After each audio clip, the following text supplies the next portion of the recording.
In Stalin's Soviet Union, there was one rule that every engineer, every factory director, every general understood without ever being told. You do not disobey an order. You do not ignore a rejection. And you absolutely do not continue building a weapon that Moscow has told you to stop building. The punishment was not a reprimand. It was not a demotion. It was a knock on the door at 3 a.m, a ride in a black car with curtained windows, and a sentence that was carried out in a basement before any trial began. Between 1936 and 1941, thousands of Soviet engineers, scientists and military officers disappeared this way. The system ran on obedience. It ran on fear. And in the middle of this system, in a weapons factory on the banks of the Volga, one man decided to break that rule in a way that nobody in the Soviet Union had ever attempted. He built a weapon his government had explicitly rejected. Not a prototype hidden in a back room, thousands of them, rolling off his assembly lines for months, without authorization, without permission, without telling a single official in Moscow, and the weapon he built, in open defiance of the most feared government on earth, would become the most produced artillery piece in human history. To understand why that act of defiance mattered, you have to understand the catastrophe that hit the Red Army's artillery in the summer of 1941. When Germany launched Operation Barbarossa on June the 22nd, the Soviet Union had one of the largest artillery parks in the world. Tens of thousands of guns, field guns, anti-tank guns, howitzers, positioned along the western border. Within weeks, most of them were gone, destroyed in depots, abandoned during retreats, captured intact by advancing German columns who turned them around and fired them at their former owners. The speed of the German advance was so overwhelming that entire artillery regiments never fired a shot. Guns sat in storage yards as panzers rolled past them. Ammunition dumps fell without resistance. By the end of 1941, the Red Army had lost an estimated 20,000 artillery pieces. That is not just a number. That is the sound disappearing from a battlefield, the crash of high explosive, the flat crack of anti-tank fire, the thing that stops a tank column dead in its tracks. Without artillery, infantry is meat. The factories that had been building the standard Soviet divisional gun, the F-22 USV, were themselves under threat. The carriage production facilities had been captured or evacuated eastward in a chaotic industrial retreat that saw entire factories disassembled, loaded onto trains and shipped to the Urals while German bombers circled overhead. Barrel production survived at factory number 92 in Gorky, on the Volga, but the carriages those barrels needed were no longer available. Marshal Kulik, the head of Soviet artillery, ordered the F-22 USV back into production, but rebuilding that gun's manufacturing capacity in wartime conditions, with evacuated machinery, untrained workers, and critical material shortages, would take months the Red Army did not have. Every week without guns meant more infantry columns marching into German fire with nothing overhead and nothing beside them capable of stopping a panzer. And while the Red Army scrambled to replace what it had lost, the Germans were demonstrating, with brutal efficiency, what happened to an army that still had its artillery. German divisional guns were pounding Soviet defensive positions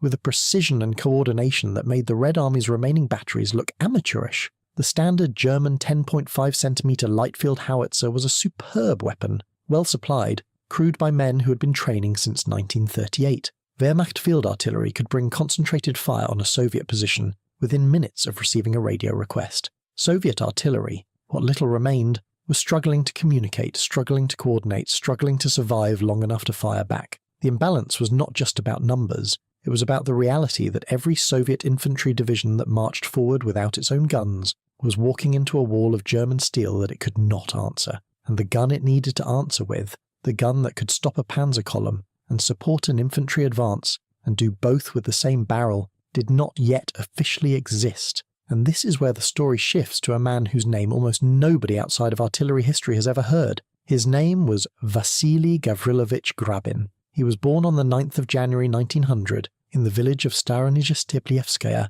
in the Kuban region, deep southern Russia, Cossack country, a place where the land was flat and the families were large, and the future was whatever you could build with your hands. His father, Gavrila Grabin, had served as an artilleryman in the Imperial Russian Army. He told his sons stories about the guns of the 1877 model, heavy, brutal weapons that shook the ground when they fired, and somewhere in those stories something took hold. Vasily began working as a child, grazing geese first, then helping his father at a local flour mill. By 14, he was working in boiler workshops, learning to weld, learning to read metal the way a carpenter reads wood. At 15, he talked his way into a job at the Krasnodar post office, working as a clerk while studying for secondary school exams in the evenings by lamplight. He passed them all, externally without a single day of formal classroom instruction. After the revolution, Grabin joined the Red Army and was sent to artillery school in Krasnodar. From there, he moved to the 3rd Petrograd Command School of Field Heavy Artillery, and finally to the Dzerzhinsky Military Technical Academy in Moscow,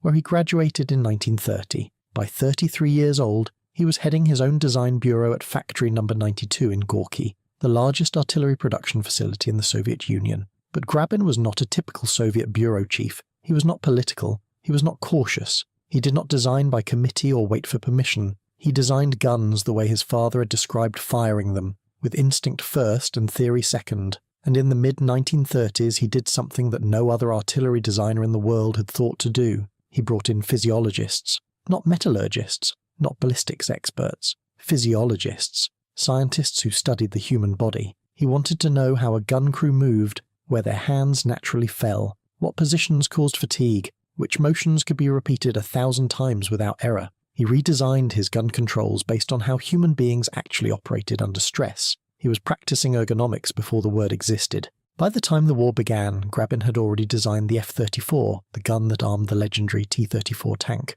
Over 38,000 of them were produced. He understood production. He understood combat requirements.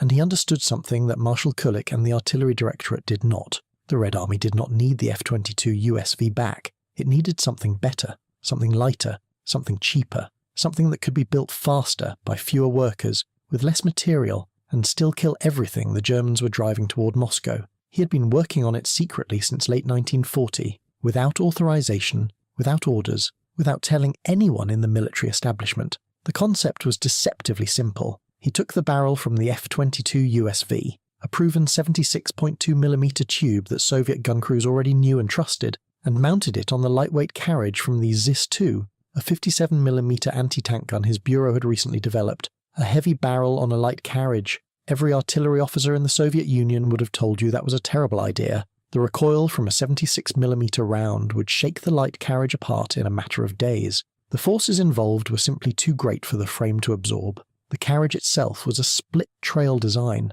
two tubular steel legs that spread apart behind the gun like an inverted V when deployed, giving the weapon stability across soft ground, mud, snow and frozen earth. When folded together for transport, the trail served as a towing bar. The entire assembly sat on two rubber-tired wheels that could be towed behind a truck at highway speeds, or, and this was critical, dragged by hand across a field by 4 determined men. The weight in firing position was roughly 1,120 kilograms. That is barely more than a large motorcycle with a sidecar. For a gun firing a shell that could punch through 75mm of armor plate at 500 meters, the weight was almost absurdly low, and that absurd lightness was precisely the point. But Grabin had an answer to the recoil problem. He designed a double baffle muzzle brake that attached to the end of the barrel. When the gun fired, the propellant gases, the expanding wall of superheated gas that chases every shell out the barrel, did not simply blast forward into the air. The muzzle brake redirected those gases sideways through 2 angled chambers, creating a braking force that pushed back against the barrel's recoil.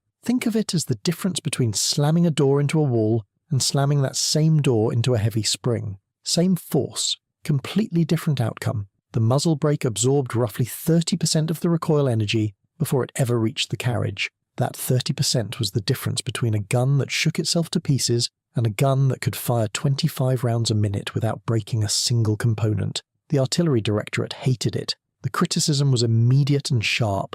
A muzzle brake, the GAU specialist argued, raised enormous clouds of dust or snow when the gun fired. The redirected gases blasted sideways and down, churning up whatever was on the ground. In combat, this meant the gun's position was instantly visible to the enemy. Every shot was a signal flare. For an anti-tank gun that depended on concealment to survive, this was, in their view, a fatal design flaw. Here is where the engineering gets genuinely clever. Grabin had anticipated this objection. He knew the muzzle brake would kick up debris, but he also knew something the GAU bureaucrats did not, or chose to ignore. A 76mm gun firing at a target less than a kilometre away would be spotted after one shot regardless of whether it had a muzzle brake. The flash, the sound, the shell impact, all of it gave the position away. The muzzle brake's dust cloud added seconds at most to a detection timeline that was already nearly instant, and in exchange for those seconds, the gun crew got something that no amount of concealment could replace: a weapon light enough for 4 men to manhandle into position,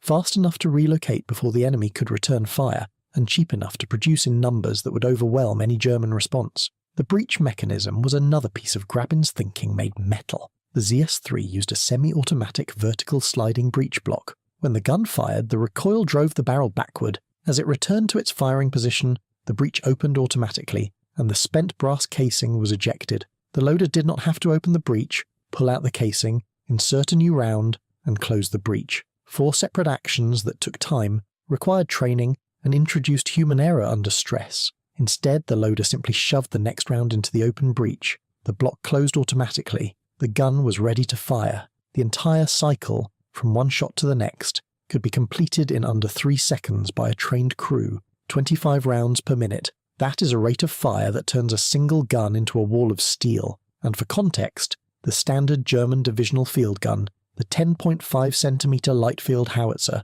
fired roughly 6 to 8 rounds per minute, 3 to 4 times slower. But perhaps the most revolutionary thing about the ZS-3 was not what it did on the battlefield, it was how it was built. Every Soviet artillery piece before the ZS-3 had been assembled the way artillery had been assembled for a century, by skilled craftsmen, hand-fitting parts, adjusting tolerances, filing and shimming until each gun was individually complete. This is how you build a precision instrument. It is also agonizingly slow. Grabin looked at this process and asked a question that no artillery designer in history had asked before. Why can an automobile be built on an assembly line, but a gun cannot? He redesigned the ZS-3 from the ground up for conveyor production. He replaced hand-fitted joints with cast and stamped components that required no individual adjustment. He eliminated operations that demanded skilled machinists, and replaced them with steps that a teenager with 3 weeks of training could perform. He specified materials that were available, not ideal but available, because the ideal alloys were being consumed by tank and aircraft production.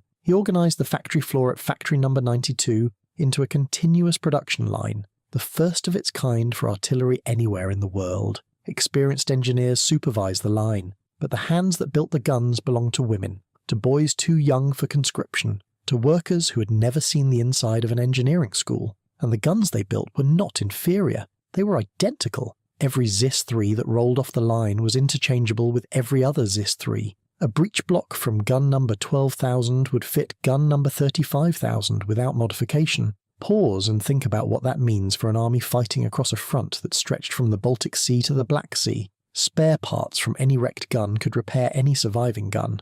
No specialist required, no factory recall. A crew chief with a wrench and a crate of parts could keep his battery firing indefinitely. The result was staggering. Producing a single F-22 USV had cost a certain amount of time and money. Producing a ZIS-3 cost 1/3 of the time and 2/3 of the money. And the ZIS-3 was not a cheaper, weaker gun. It was a better gun. Lighter, faster to deploy, faster to fire, easier to maintain, and just as lethal. In 1942 alone, factory number 92 produced 12,268 ZIS-3s. By the end of the war, over 103,000 had been built. 103,000. No other artillery piece in the history of warfare has come close to that number. The ZIS-3 did not just arm the Red Army, it drowned the Eastern Front in Soviet steel. And Grabin built thousands of them before anyone in Moscow knew they existed. In December of 1941, with the Red Army's artillery losses at catastrophic levels, and Marshal Kulik demanding that the old F-22 USV be restarted, Grabin and the factory director made a decision that could have ended with both of them against a wall. They put the ZIS-3 into mass production, not the F-22 USV that Moscow had ordered, the ZIS-3 that Moscow had rejected. Guns began rolling off the line, they were loaded onto trains, they were shipped toward the front, and then they stopped. Because when the military representatives at the factory discovered that the guns being produced were not the authorized model, they refused to accept them. The ZIS-3 had never passed official acceptance trials. It was not in the Red Army's inventory. On paper, it did not exist. The guns piled up in the factory's storage yards, hundreds of artillery pieces that the army desperately needed, sitting idle because no bureaucrat would sign a form. Grabin did what he had been doing since the beginning. He pushed, he argued, he insisted that the guns be sent to frontline units for field testing under his personal guarantee. If the guns failed, the responsibility was his, not the factory's, not the army's, his. In a system where personal responsibility meant personal execution,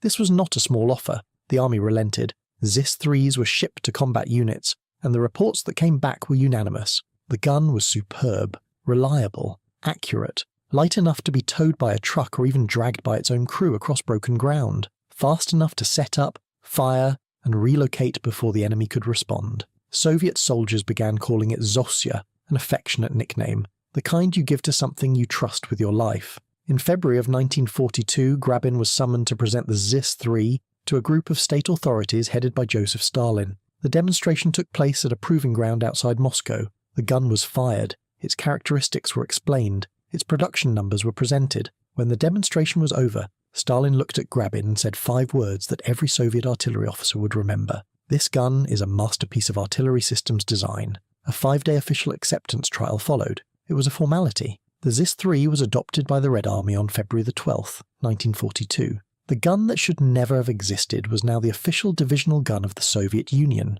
At the Battle of Moscow, the ZIS-3 batteries had already been in action, those early unauthorized guns that Grabin had smuggled to the front, firing at German panzer columns pushing toward the capital. But it was at Stalingrad and Kursk that the ZIS-3 proved what mass-produced artillery could do to a war. At Stalingrad, ZIS-3 crews fought at